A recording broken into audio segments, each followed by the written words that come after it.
밤새 편히 주무셨습니까? JTBC 아침 뉴스입니다. 남쪽에서 뜨겁고 습한 바람이 불어오며 오늘부터 다시 더워지겠습니다. 폭염특보가 전북 전역으로 확대된 가운데 전주와 익산, 정읍, 임실, 무주, 완주에 내려진 폭염주의보는 오전 11시를 기해서 경보로 한 단계 강화되겠습니다. 한낮의 기온은 전주와 익산이 35도, 군산이 33도로 어제보다 덥겠습니다. 일본 가고시마 남쪽 해상에서 북상 중인 제19호 태풍 솔릭은 목요일 오전 전남 남해안에 상륙할 것으로 예상됩니다.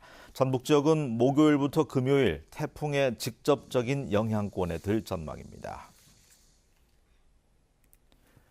재난 수준의 폭염으로 폐사한 가축이 급증하면서 가축을 불법으로 처리하는 농가가 잇따르고 있습니다. 하지만 지자체는 농가가 어떠한 방법으로 처리하는지 제대로 파악조차 못하고 있습니다. 주혜인 기자가 취재했습니다. 올 여름 재난 수준의 폭염으로 닭 수만 마리를 잃은 양계장입니다. 폐사한 닭들은 퇴비장에 놓고 발효시켜 퇴비로 만들어 사용했습니다. 제 뒤에 퇴비장이 있어요. 뭐야? 퇴비하고 같이 발효시킨 거. 원래 그런 거 하는데 너무 양이 많아서. 냉동실에 폐사한 닭을 놔뒀다가 개농장에 갖다 준 양계장도 있습니다. 우리는 저기면 그 개 키우는 집에다 갖다 줬었는데 거기서도 이제 못 가져오게 하더라고. 그게 또 법에 걸린다고. 폐사한 가축을 몰래 매립하는 농가도 적지 않은데 모두 엄연한 불법입니다. 폭염으로 자연 폐사한 가축은 폐기물로 간주돼 농가는 법에 따라 폐기물 처리업체에 맡겨 처리해야 합니다. 피해가 적다면 약물 처리에 퇴비로 만들어 사용하는 등 농가가 자체적으로 처리할 수 있습니다. 상황이 이런데도 전라북도는 농가가 어떤 방법으로 폐사한 가축을 처리하는지 파악조차 못하고 있습니다. 농가들 가축 폐사 처리하는 방식에 대해서 조사를 하나요? 직접적으로 조사 통계 집계한 건 없습니다. 몇 군데 이제 확인은 시군별로 확인을 해보고 있거든요. 근데 전농가는 확인을 못한 실정이긴 합니다. 또 피해 농가가 신고할 의무는 없어 전라북도는 접수된 신고에 한해 처리 방식을 파악할 수밖에 없습니다. 지금까지 폭염으로 폐사한 가축은 전북에서만 157만 마리. 계속되는 폭염에 피해는 더 커질 것으로 보여 폐사한 가축 처리에 대한 정부 차원의 지원과 관리가 시급한 상황입니다. JTBC 뉴스 주혜인입니다. 군산의 한 대규모 친환경 쌀 재배 단지가 인근 하천의 오염으로 위협받고 있습니다. 농민들은 어렵게 지켜온 친환경 재배 단지의 인증이 취소될 수도 있다며 서둘러 대책을 마련해 줄 것을 요구하고 있습니다. 김진영 기자입니다. 군산의 한 친환경 쌀 재배 단지를 따라 흐르는 하천입니다. 상류 주변에는 마을마다 최근 들어선 집들로 빽빽합니다. 그러나 하수관이 설치되지 않다 보니 쏟아지는 생활 오폐수로 상류 하천은 시커멓게 변했습니다. 농민들은 세제 등으로 오염된 하천물이 인근 친환경 쌀 재배 단지로 유입될 경우 자칫 친환경 인증이 취소될 수 있다며 불안감을 감추지 못합니다. 많은 사람들이 이사 와서 살다가 보니까 거기서 배출되는 하수 문제로 친환경 농업을 지속하는 데에 상당한 문제를 초래하고 있습니다. 이곳 친환경 쌀 재배 단지의 면적은 80헥타르로 군산에서 두 번째로 큽니다. 인증이 취소될 경우 농민들의 피해는 심각할 수밖에 없습니다. 농민들은 오폐수 유입을 막을 하수처리 시설 공사를 서둘러 줄 것을 요구하고 있습니다. 군산시는 2020년부터 공사할 계획이지만 도심 지역 하수처리 시설 공사가 밀려 있어 계획대로 될지는 불투명하다는 설명입니다. 네, 시내 지역도 사실 더 중요해요. 2012년도에 그 8.13 호우 난 것도 지금도 하고 있고 아직 그 예산에 반영되지 않은 것들도 있고 그래요. 그런 부분들이 저희들이 고민하는 부분이죠. 수질 개선이 늦어질수록 하천 오염은 더 심해질 수밖에 없어 친환경 쌀 재배단지 농민들이 가슴을 졸이며 농사를 짓고 있습니다. JTBC 뉴스 김진영입니다. 이 혁신도시는 도로 하나를 사이에 두고 전주와 완주로 행정구역이 나뉩니다. 이 때문에 같은 상업지역인데도 두 지역의 공시지가 차이가 커서 토지주들의 불만을 사고 있습니다. 하원호 기자가 보도합니다. 전주 완주 혁신도시를 가로지르는 8차선 도로입니다. 이 도로를 기준으로 왼쪽은 완주, 오른쪽은 전주로 행정구역이 나뉩니다. 비슷한 위치에 있는 건물을 비교해보니 1제곱미터당 공시지가가 완주는 231만 2천 원에서 200만 원 선인데 반해 전주는 297만 1천 원에서 283만 원으로 최고 83만 원의 차이가 납니다. 같은 상업지역이지만 전주냐 완주냐에 따라 공시지가 차이가 크게 벌어지는 겁니다. 동일 상업지역 내에서 완주군 전주시 행정구역 차이만으로 공시지가가 30% 이상 차이가 나는 것은 상당히 이례적인 일로서 개선이 필요하다고 생각됩니다. 개별 공시지가는 종합토지세와 취득록세, 양도소득세 등 각종 세금을 산정하는 기초자료로 쓰이기 때문에 전주 쪽 토지주들의 불만이 적지 않습니다. 가격 차이가 너무나 많이 나오니까 이걸 재산정하에서 토지나 건물 가지고 있는 분들이 피해를 입지 않도록. 전주시는 개별 공시지가의 기준이 되는 표준지의 가격 차가 커서 개별 공시지가에 영향을 미치고 있다며 개선 방안을 찾고 있다고 밝혔습니다. 평가사 분들한테 표준지 할 때 이거 좀 조정을 좀 해라 식으로는 했었어요. 의견을 제시를. 행정구역 때문에 벌어지는 공시지가 차이가 형평성 있게 산정될 수 있도록 합리적인 조정이 필요합니다. JTB 뉴스 하원호입니다. 한중산업협력단지로 지정된 새만금 산업단지에 중국 기업이 처음으로 투자하기로 했습니다. 그동안 감감무소식이던 중국 기업의 투자가 비로소 시작됐지만 다른 중국 기업의 투자를 유도하기 위해서는 결국 새만금의 투자 여건이 개선돼야 할 것으로 보입니다. 송창용 기자가 전합니다. 중국 기업의 한국 법인인 내추럴 프로테인스 코리아가 내년까지 새만금 산업단지에 공장을 짓기로 했습니다. 이 기업은 지난 2015년 새만금이 한중 산업협력단지로 지정된 뒤 3년 만에 투자하는 첫 번째 중국 기업입니다. 한중 협력단지의 첫 번째 중국 기업 유치다. 이게 제일 큰 의미인 것 같습니다. 이제 첫 이걸 띄었다. 중국 기업의 투자가 이처럼 오래 걸린 건 사드 갈등 때문이 큽니다. 사드 갈등이 일어나기 전만 해도 새만금에 대한 중국 정부와 기업의 관심은 높았습니다. 要求双方的主管部门共同努力来推动中韩产业园尽快取得实质性的. 그러나 이후 두 나라의 관계가 경색되면서 중국 기업의 새만금 투자 논의는 중단됐습니다.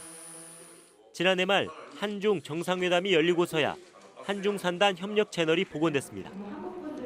이번 투자로 중국 기업 투자에 물꼬가 터졌지만 갈 길이 멉니다. 새만금 투자에 관심을 보이는 기업은 아직 두세 곳에 불과한 것으로 알려졌습니다. 한중 FTA가 마무리되지 않았고 도로와 항만, 공항 등 새만금의 투자 여건이 여전히 미흡하기 때문입니다. 정부의 지원이 필요한 이유입니다. 새만금 개발 사업 추진에 최선을 다해 전북 경제가 빨리 활력을 되찾도록 하겠습니다. 새만금개발청과 전라북도는 올해 새만금 특별법 개정을 통해 새만금 투자 여건을 개선할 계획입니다. JTB 뉴스 송창용입니다.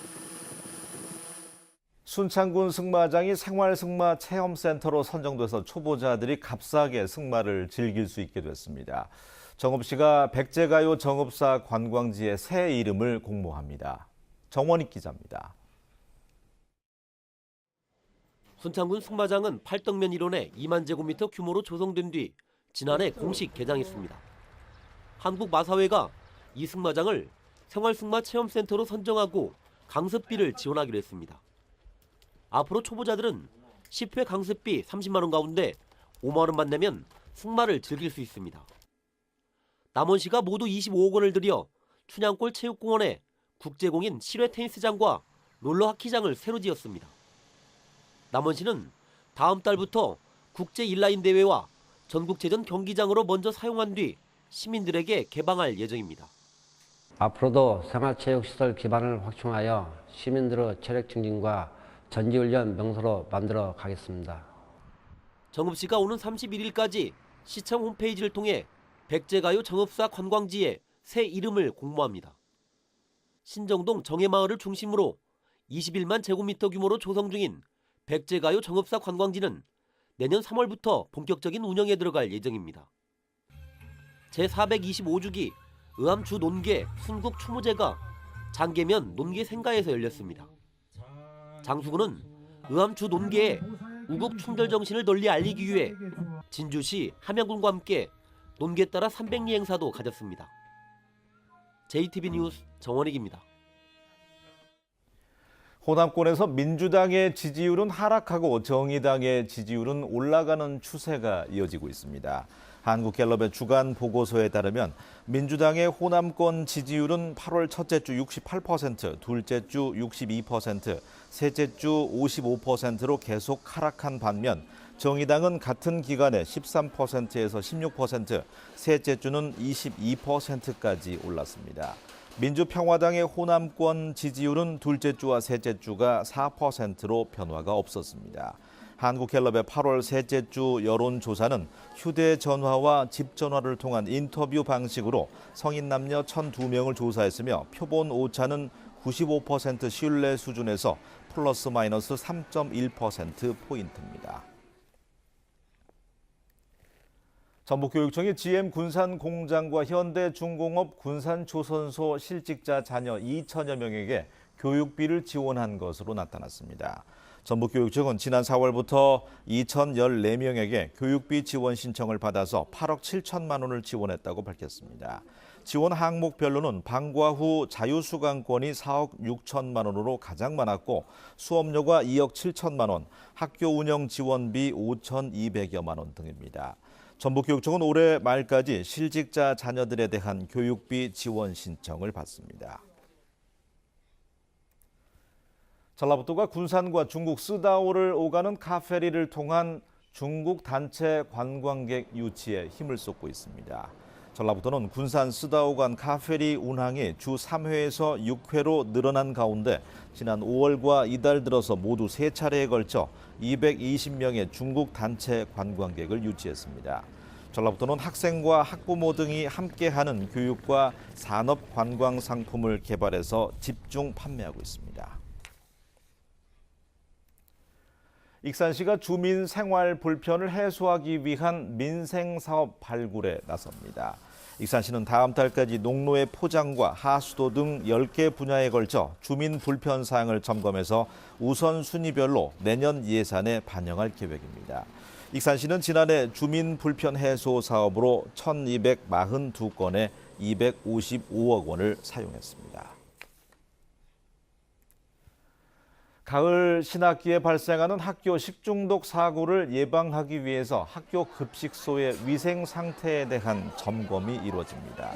전라북도와 전라북도 교육청은 오늘부터 합동 점검반을 편성해서 학교 급식소와 식재료 공급업소 등 280곳을 대상으로 식품 위생 상태를 점검하기로 했습니다. 전라북도와 교육청은 위반 사항이 적발되면 개선 명령을 내리거나 과태료, 영업 정지 처분을 하기로 했습니다.